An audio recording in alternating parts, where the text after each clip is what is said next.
Man, I'm built different, period. I'm just built different, man. And I've always had an eye, discipline, and a work ethic that I've had at a young age that I just apply it there. What if the most important lessons you ever learned came from someone who doesn't exist yet?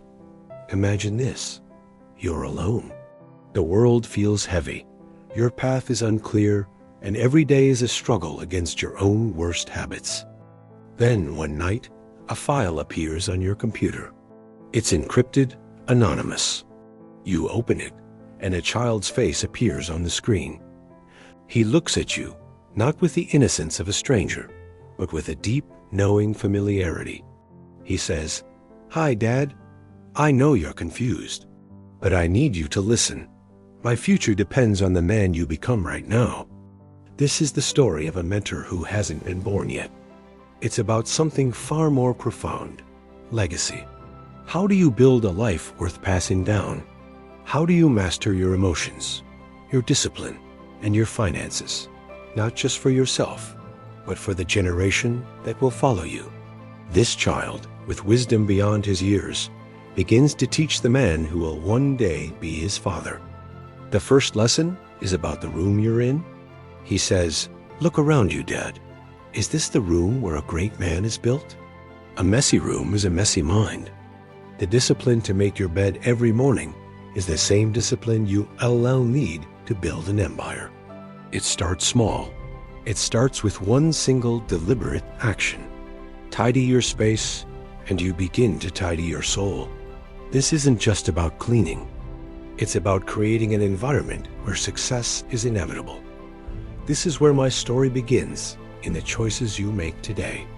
The man, initially skeptical, starts to follow the child's guidance. He cleans his room. He organizes his desk. It feels small, almost insignificant. But then, something shifts. With a clear space comes a clearer mind. The next video log arrives.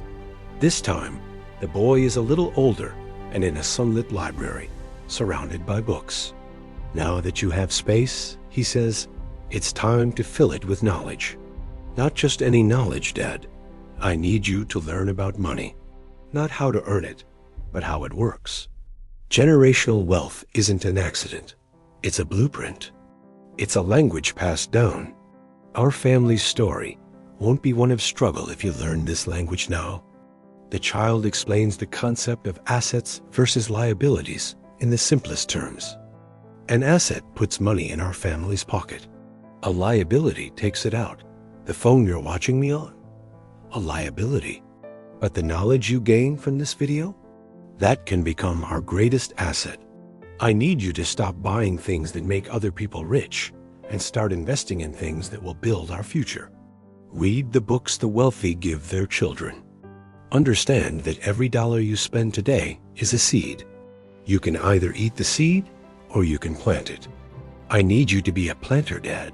The next lesson is one of the hardest. It's about emotional control. The video opens with the child sitting calmly as a simulated storm rages outside his window. People will test you, Dad. Life will push you.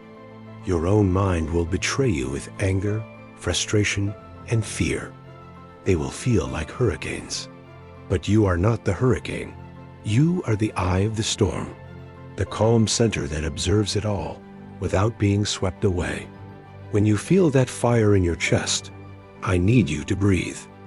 I need you to ask yourself, will this reaction serve the man I want to be, the father I need you to be? Emotional outbursts are attacks on your future. They cost you opportunities, relationships, and respect. Master your emotions, and you master your world. The man starts to practice this. In traffic, during a frustrating call at work, when faced with his own failings, he learns to pause, to breathe, to observe the emotion instead of becoming it. It's a silent, internal battle, but it's the one that matters most. He's not just doing it for himself. He's doing it for the calm, wise child on his screen.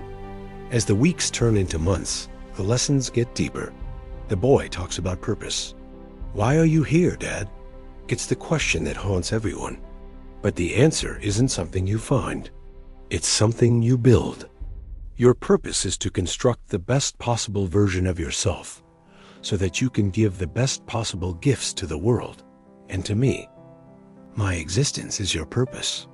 Building a foundation for me, for our family, that is your grand project. Every book you read, every dollar you invest, every time you choose patience over anger, you are laying another brick in that foundation. Great things take time, the boy says. The world will sell you on quick and easy. That's a trap. I need you to have deep roots, Dad, so that when the storms of life come, and they will come, you won't be broken. You'll just bend, and you'll keep growing. Be the man who can wait. The reward for patience is everything. Finally, one day, a new video arrives. It's different. The boy is no longer a child. He's a young man, standing in a beautiful minimalist home, looking out a window at a thriving city. You did it, Dad, he says, his voice filled with pride. You listened. You built it. All of this, it started with you in that small, messy room. You didn't just change your life. You created mine. He continues, I don't need to send you any more videos. The man you are now, he's the mentor.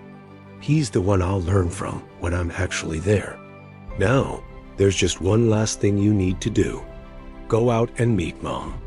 He is disciplined, financially literate, emotionally intelligent, and filled with a profound sense of purpose. He wasn't just fixing his life, he was building a legacy.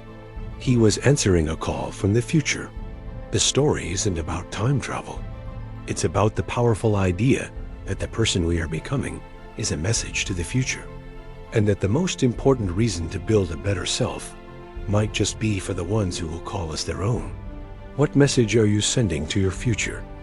If this story resonated with you, consider subscribing for more content that explores the deeper questions of life. End of transmission. Reality will now resume. Man, I'm built different, period. I'm just built different, man. And I've always had an eye, discipline, and a work ethic that I've had at a young age that I just kind of